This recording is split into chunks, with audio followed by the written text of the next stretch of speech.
Hey, what's going on, man? Coach Tyler here with Black Diamond Softball and Fitness, and today I've got a brand new video for you. Recently, I had RT Cantillo on for an episode, and we talked a lot of different stuff. We talked about roads, we talked about recruiting, we talked about playing the game professionally. But the most important thing that we talked about in that episode was mental health. We even got a story from RT about her personal struggles and what she went through while she was at Ole Miss. Check it out.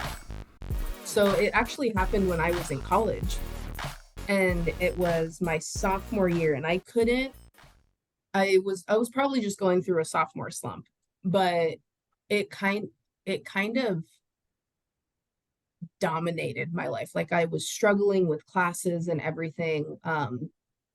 And the only way I could describe it was whenever, like, the softball field felt like prison for me because my scholarship was strictly softball. So if I didn't perform, if I didn't do, then my scholarship was going to get taken and I can't afford college. So then I was going to go back home, and I just kind of let that spiral out of control. Yeah. And so there was like it happened for a long time. It wasn't something that just like, oh, it was just that one day or it was just that one week and then it disappeared. Like, no, it stayed for a couple months. Wow. And so I was talking to someone about like, oh, well, maybe I'll transfer. Maybe this really isn't the place for me. Like, maybe I'll transfer. And I don't even remember who I was talking to, but they're like, well, do you like Oxford? And I'm like, yeah, it's a really cool place. Like, I really enjoy my time here.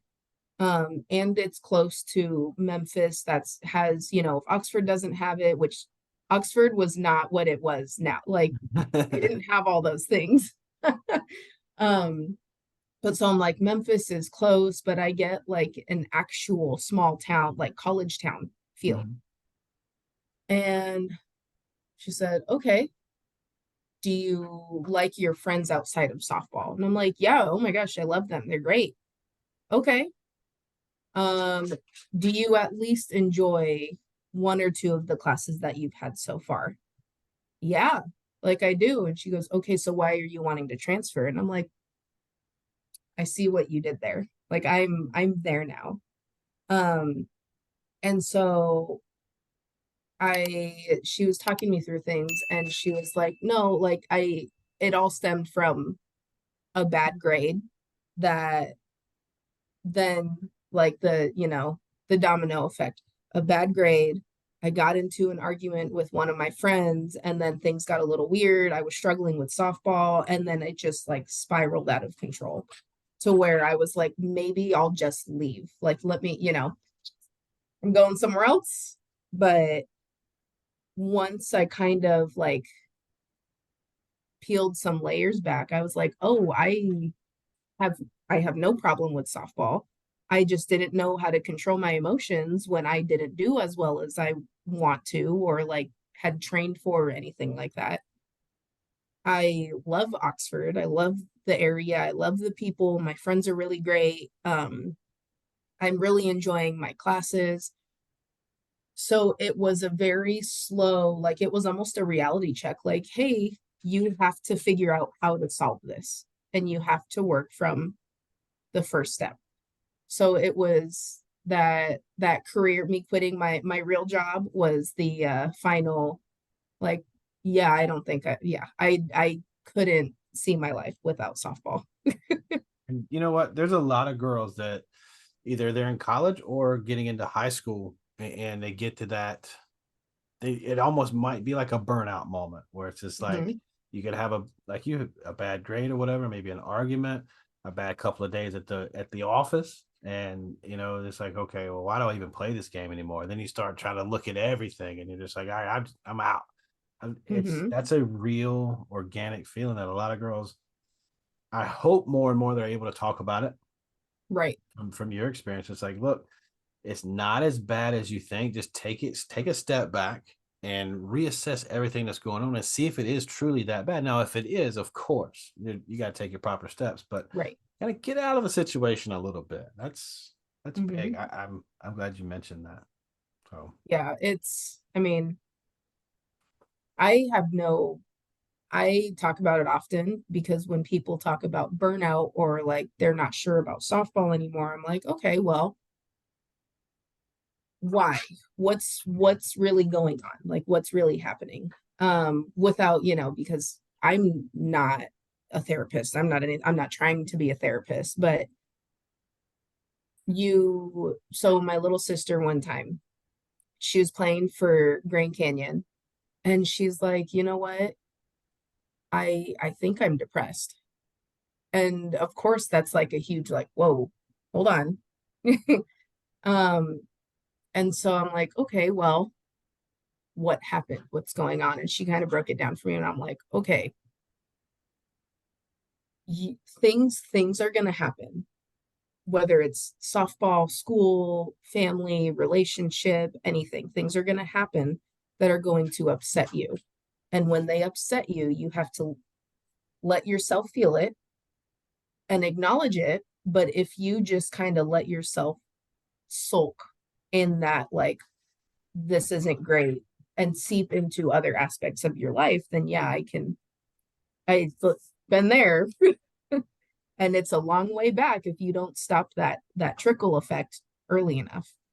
Um, so I always like I'm really grateful for Rhodes. They bring in a sports psychologist every Monday, and I know they're trying to get her to be full time, but she has her own practice. Yeah. So, but yeah, they actually are really good about offering different avenues for not even just athletes, like just the students in general, because It's a lot, man. it's yeah, and having to navigate through maybe a feeling that you've never felt before, or like a different level of a feeling that you've never felt before or that you've had before. So it's I we talk about, hey, you got to train, you got to do this, you got to do this, you got to take care of your academics, but you really do need to kind of manage the emotional side of it.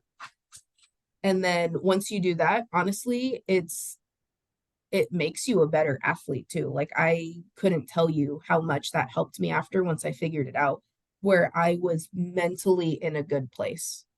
And so I was like, yeah, literally nothing can tear me down now. Like I got this. That's a great feeling to have too. As bad as it feels, like you're just like looking up and it's just like it's all bad. Once you get over that a little bit, it's such an amazing feeling. I know what you mean. I've been there. Yeah. You know what, these student athletes, they're getting away from mom and daddy for the first time, and it doesn't matter if they live Right. right across town from you. Hmm. Grew up. I mean, they're there. I mean, we're looking at them. They are young adults, Yes. but they're on campus. They're away from mom and daddy to a certain extent. Their decisions, they're living with their decisions now. You know what I mean? Like, hey, Yeah. what am I going to eat? When am I going to go to sleep? When am I going to study? There's a lot, these personal decisions, and it could get overwhelming when one or two of those decisions don't work out the way they thought it would. And then, like you said, it's a snowball effect, and then that trickle effect, and you're like, oh man, it's rough. Hmm. Yeah. Oh yeah. And it gets out of hand pretty quick, but Well, you know, it's college. yeah. You're supposed to experience those things. I mean, you're not supposed to be perfect. That's, I talked to a couple of different, I talked to Valerie Austin. She played at Mhm. Minnesota, and then now she's a certified mental performance coach, and she does a lot of Mhm. different things with the Army. And she comes on the podcast quite a bit. We talk a lot, and it's like, you know what? They're kids. They are going to mess up. We try to help them not make these big bad mistakes, but Right. we've got to let them make their mistakes, and that's Yeah. how they grow. And then eventually, they're teaching from their experiences, like you and I. We've got to live and learn. Oh yeah, absolutely. Well, Oh, it has been a lot of fun.